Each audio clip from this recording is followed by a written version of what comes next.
Indian രാഷ്ട്രീയ ഭൂപടത്തിൻ്റെ ശില്പിയാണ് സർദാർ വല്ലഭായ് പട്ടേൽ. വല്ലഭായ് പട്ടേലിൻ്റെ 150-ാം ജന്മവാർഷികമാണ്. നമുക്കറിയാം, ഈ പട്ടേലിനെ കോൺഗ്രസ്സുകാർ ഏറെ തമസ്കരിക്കാൻ ശ്രമിച്ചു. ഇപ്പോൾ 2014 മുതലാണ് ഇങ്ങോട്ട് പട്ടേലിനെ കുറിച്ച് കൂടുതൽ രാജ്യത്ത് ചർച്ച ചെയ്യപ്പെടുകയും അതുപോലെ കൂടുതൽ വിവരങ്ങളിലേക്ക് എത്തുകയും ചെയ്യുന്നത്. ഒരുപക്ഷെ നെഹ്റുവിനേക്കാളും കൂടുതലായിട്ട് അറിയേണ്ട ഒരാൾ തന്നെയാണ് പട്ടേൽ. 2014 മുതലാണ് ഭാരതത്തിലെ ദേശീയവാദികളെയും ദേശീയ മൂല്യങ്ങളെയും ദേശീയ മാനബിന്ദുക്കളെയും എല്ലാം ഉയർത്തിക്കൊണ്ടുവന്നത് കൂടി നമ്മൾ ഓർക്കണം.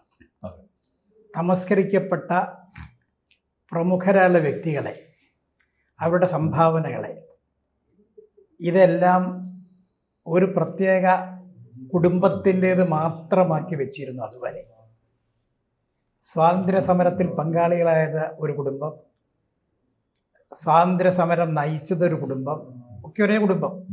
സ്വാതന്ത്ര്യം നേടിത്തന്നത് ഒരു കുടുംബം. അതിനുശേഷം സ്വാതന്ത്ര്യത്തിന് ശേഷം സ്വതന്ത്ര ഭാരതത്തെ വെട്ടിമുറിച്ച ഭാരതത്തെ കയ്യിൽ കിട്ടിയ ഭാരതത്തെ അതിനെ നയിച്ചതൊരു കുടുംബം. ഇതെല്ലാം ഒറ്റ കുടുംബത്തിൽ ഒതുങ്ങി. പക്ഷേ നേരത്തെ താങ്കൾ പറഞ്ഞതുപോലെ വല്ലഭായ് പട്ടേലിൻ്റെ 150-ാം വർഷം, ഇപ്പം 150-ാം വർഷം, അതെ, 2014 ആകേണ്ടതായിട്ട് വന്നു. പട്ടേലിന് സ്വന്തം സംസ്ഥാനത്തൊരു സ്മാരകം പണിയാൻ. ആ സ്മാരകം പണിയുന്ന സമയത്തും പട്ടേലിൻ്റെ സ്മാരകം വരരുതെന്ന് ആഗ്രഹിച്ചുകൊണ്ട് എതിർത്ത ആൾക്കാരുണ്ടായിരുന്നു. അത് കോടികൾ അതിനുവേണ്ടി ചെലവഴിക്കുന്നു, ധൂർത്താണെന്നെല്ലാം പറഞ്ഞ്. പക്ഷേ ദീർഘദൃഷ്ടിയോടുകൂടി ചെയ്ത ആളുകളെ സംബന്ധിച്ചിടത്തോളം രണ്ട് കാര്യങ്ങളുണ്ട്. ഒന്ന്, പട്ടേലിനെ പോലത്തെ ഒരു പ്രമുഖ വ്യക്തിയെ അദ്ദേഹം ജനിച്ച നാട്ടിൽ അറിയണം ആളുകൾ. അതിൽ രാഷ്ട്രീയമല്ല, രാഷ്ട്രത്തിന് വേണ്ടി പ്രവർത്തിച്ച ഒരു മഹത് വ്യക്തിയെ, ഉരുക്ക് മനുഷ്യൻ എന്നുള്ള പേരിലാണ് അദ്ദേഹം അറിയപ്പെടുന്നതും അറിയപ്പെട്ടതും. അപ്പം ആ നിലയ്ക്കുള്ളൊരു വലിയ സ്മാരകമായിരിക്കണം. പക്ഷെ പറഞ്ഞ ഒരു കണക്കൂട്ടൽ തെറ്റി. ഇന്ന് അവിടുത്തെ വരുമാനം കൊണ്ട് തന്നെ ചിന്തിക്കാൻ പറ്റാത്ത രീതിയിലുള്ള വരുമാനമല്ലേ കിട്ടുന്നത്. പിന്നെ ഒരു രാഷ്ട്രത്തിൻ്റെ ഏകതയെക്കുറിച്ചുകൊണ്ട് രാജ്യത്തിൻ്റെ എല്ലാ ഭാഗത്തു നിന്നും പങ്കാളികളാക്കി. ഇവരാരും ചിന്തിക്കാത്ത കാര്യമല്ലേ.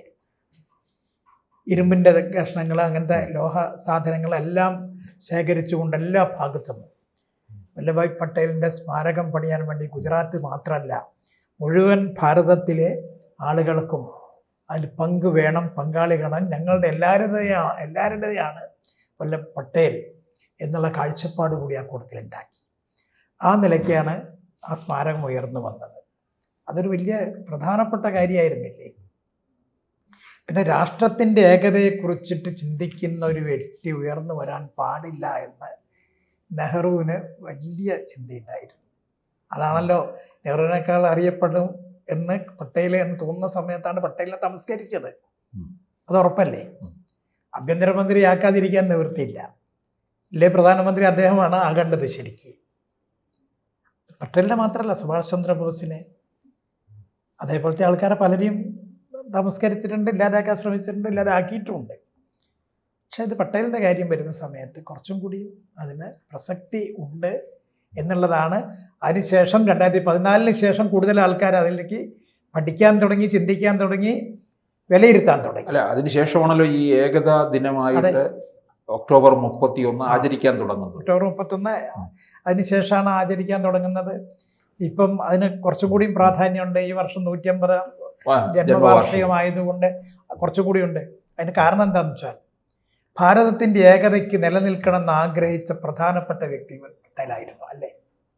കാശ്മീർ പ്രശ്നവും ഹൈദരാബാദ് പ്രശ്നവും ഒരേ സമയത്താണ് ഉണ്ടായത്. വിഭജന കാലത്ത് കാശ്മീർ പ്രശ്നം ആരായിരുന്നു കൈകാര്യം ചെയ്യാൻ പോയിരുന്നത്? പണ്ഡിറ്റ് ജവഹർലാൽ നെഹ്റു ആയിരുന്നു. 2014 വരെ ആ പ്രശ്നമായിട്ട് തന്നെ നിന്നു.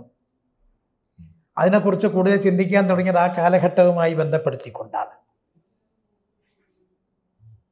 ജീവൻ കൊടുക്കേണ്ടി വന്നില്ലേ കാശ്മീരിന് വേണ്ടിയിട്ട് ഭാരതത്തിലെ രാഷ്ട്രസ്നേഹികൾക്ക് പലർക്കും? പ്രതിപക്ഷ നേതാവ് അവിടെ പോയി മരണപ്പെട്ട സംഭവം ഉണ്ടായിട്ടില്ലേ? പക്ഷേ ഹൈദരാബാദ് പ്രശ്നം കൈകാര്യം ചെയ്യാൻ പോയിരുന്ന ആരായിരുന്നു? പട്ടേൽ, ആഭ്യന്തരമന്ത്രിയായിരുന്ന പട്ടേലാണ്. അവിടെ വിളിച്ചു വരുത്തി, അങ്ങോട്ട് പോയില്ല. അദ്ദേഹത്തിൻ്റെ അടുത്തേക്ക് വിളിച്ചു വരുത്തി നൈസാമിനെ. പ്രശ്നം 24 മണിക്കൂറുകളിൽ പരിഹരിക്കണമെന്ന് പറഞ്ഞു. പ്രശ്നം പരിഹരിച്ചില്ലേ? തൻ്റെയുള്ള രാഷ്ട്രസ്നേഹമുള്ള രാഷ്ട്രഭക്തിയുള്ള ആഭ്യന്തരമന്ത്രി ആയിരുന്നത് കൊണ്ടാണ് ആ പ്രശ്നം പരിഹരിക്കാൻ സാധിച്ചത്. അവിടുത്തെ ആളുകളുടെ മനസ്സിന് മാറ്റം വന്നോ, പിന്നീട് അവിടെ ഭീകരവാദികളുടെ കേന്ദ്രം, അത് വേറെ പ്രശ്നം. പക്ഷെ ഭാരതത്തിൻ്റെ ഭാഗമാണ് അതെന്നുള്ള പറഞ്ഞു വിട്ടുനിൽക്കുകയായിരുന്നു. ഇവിടുത്തെ അതേപോലെ തന്നെയാണ് പല ഇതും. അതിൽ നിന്നിട്ടാണ് ശരിക്കും എനിക്ക് തോന്നുന്നു മലപ്പുറം പോലും പാകിസ്ഥാൻ്റെ ഭാഗമല്ലാതെയായി തീർന്നത്. ഇത് കണ്ടപ്പോഴാണ്. ആ നിലയ്ക്ക് രാഷ്ട്രത്തെക്കുറിച്ച് നിന്നും രാഷ്ട്രത്തിൻ്റെ ഏകതയെക്കുറിച്ച് ചിന്തിക്കാനും പട്ടേലിന് സാധിച്ചു എന്നുള്ളതൊരു വലിയ സംഗതിയാണ്. ഒരു സാധാരണക്കാരനല്ല, ഇതിൻ്റെ മഹത്വമായിട്ടല്ലേ അത് കാണേണ്ടത്. അതുകൊണ്ടാണ് 2014 ശേഷം അവിടുന്ന് തന്നെ ഉയർന്നു വന്നിട്ടുള്ള ഒരു വ്യക്തി എന്നുള്ള നിലയ്ക്ക് അദ്ദേഹത്തിൻ്റെ എന്താ പറയുക സ്മാരകം പണിയാനും 150 വർഷം മാത്രമല്ല ഏകതാ ദിനമായിട്ട് അദ്ദേഹത്തിൻ്റെ ജന്മദിനം ആഘോഷിക്കണം എന്ന് ചിന്തിക്കാനും എല്ലാം കാരണം. പരിപാടികൾ നോക്കൂ, അതിനുവേണ്ടി വെച്ചിരിക്കുന്ന പരിപാടി മുഴുവൻ ആ നിലയ്ക്കുള്ളതാ. അതെ, നിരവധി പരിപാടികൾ വെച്ചിട്ടുണ്ട്. അതായത് പട്ടേലിന്റെ ജീവിതത്തെ അടിസ്ഥാനമാക്കിയുള്ള നാടകാവിഷ്കാരം, ഏകതാ ദീപോത്സവത്തിന്റെ ആഘോഷം, അങ്ങനെ സ്കൂൾ ബാൻഡ് അവതരണം, ഇന്ത്യൻ വ്യോമസേനയുടെ വ്യോമ പ്രദർശനം, ഇങ്ങനെ നിരവധി കാര്യങ്ങൾ. ഭക്തി ജ്യോതിപ്പിക്കൽ വിധത്തിലുള്ള പരിപാടികൾ ആസൂത്രണം ചെയ്തത് മുഴുവൻ ഏകതയെക്കുറിച്ചിട്ടും ഐക്യത്തെക്കുറിച്ച് അഖണ്ഡതയെക്കുറിച്ച് ഇതെല്ലാം. പക്ഷേ ഈ പട്ടേലിൻ്റെ കുറിച്ചുള്ള ജീവചരിത്രമൊക്കെ പാഠ്യഭാഗത്ത് വരുമ്പോൾ പോലും പലർക്കും അസഹിഷ്ണുതയാണ് ഉണ്ടാകുന്നത്. കാരണം ഇത്തരത്തിലുള്ള പാഠ്യഭാഗങ്ങളൊക്കെ തന്നെ സിലബസിൽ വരും എന്നുള്ളതാണ് ഇപ്പോൾ PM ശ്രീ പദ്ധതിയെ പോലും എതിർക്കുന്നവർ. അതെ, അപ്പൊ അവരെന്തും ചിന്തിക്കണം, എന്താണ് കമ്മ്യൂണിസ്റ്റ് പാർട്ടിയുടെ സംഭാവന? അവർ ചിന്തിക്കേണ്ട ഒരു കാര്യം, കമ്മ്യൂണിസ്റ്റുകാരൻ സ്വാഭാവികമായിട്ടും അവരുടെ കാഴ്ചപ്പാടനുസരിച്ചല്ലേ വിദ്യാഭ്യാസത്തിന് കൊണ്ടുപോകാൻ പറ്റുള്ളൂ. കോൺഗ്രസ് അവരുടെ കാഴ്ചപ്പാടേ പറ്റുള്ളൂ. BJP അധികാരത്തിൽ വന്നപ്പം അവർക്ക് അവരുടേതായുള്ള പാഠ്യപദ്ധതികളിൽ അവരുടേതായുള്ള കാഴ്ചപ്പാട് ഉണ്ട്. പക്ഷെ അതിൽ വ്യക്തമായുള്ളൊരു ചിന്ത എന്ന് പറഞ്ഞാൽ ഭാരതീയ കാഴ്ചപ്പാടാണ്, ദേശീയ കാഴ്ചപ്പാടാണ് മുഴുവൻ. അതുകൊണ്ടാണ് ഇതിനെ എതിർക്കുന്നവർ പട്ടേലിനെ കുറിച്ചുള്ള ഭാഗങ്ങളും വരാൻ പാടില്ല എന്ന് ചിന്തിക്കുന്നത്. കാരണം അതൊരു ദേശീയതയെക്കുറിച്ചിട്ട് അങ്ങേയറ്റം വരെ ചിന്തിപ്പിക്കുന്ന ഭാഗമായിരിക്കും. പക്ഷെ എന്തിനാണെങ്കിലും വന്നു കഴിഞ്ഞു അതേപോലത്തെ പാഠ്യപദ്ധതികളും എല്ലാം. ഇത് പട്ടേൽജിയെ കുറിച്ചിട്ട് മാത്രമല്ലല്ലോ, അങ്ങനത്തെ രാജ്യത്തിന് വേണ്ടി പ്രവർത്തിച്ച പലരുടെയും വരാൻ പാടില്ല. അതിൽ തരൂർ പറഞ്ഞതുപോലെ എല്ലാം പഠിക്കട്ടെ, ഇവർക്ക് എന്തിനാ അതിന് വിമുഖത കാണിക്കണം? എല്ലാം പഠിക്കട്ടെ, പഠിച്ചിട്ട് വളർന്ന അടിച്ചെടുക്കട്ടെ, വിലയിരുത്തട്ടെ. അതായത് വിദേശത്തുള്ള ആൾക്കാരുടെ ആണോ അവിടെ പഠിപ്പിക്കണം. പക്ഷെ രാഷ്ട്രത്തോട് സ്നേഹം ഉണ്ടാണെങ്കിൽ, രാഷ്ട്രം ആകാതിരിക്കണമെങ്കിൽ, രാഷ്ട്രത്തിൻ്റെ ഏകതയ്ക്ക് വേണ്ടി ഈ നാട്ടിലെ രാജ്യത്തിന് വേണ്ടി പ്രവർത്തിച്ച ആൾക്കാരുടെ ജീവചരിത്രം പഠിച്ചേ പറ്റൂ. പിന്നെ സ്വാതന്ത്ര്യത്തിൻ്റെ മുമ്പ് ഇവരെല്ലാവരും ഒരു കാലത്ത് സ്വാതന്ത്ര്യ സമരത്തിൽ പങ്കാളികളായിരുന്നില്ലേ? വ്യക്തികൾ എന്നുള്ള നിലയ്ക്കായിരിക്കാം, സംഘടനയുടെ പേരിലായിരിക്കില്ല. അവരും ചരിത്രം പഠിപ്പിക്കണമല്ലോ.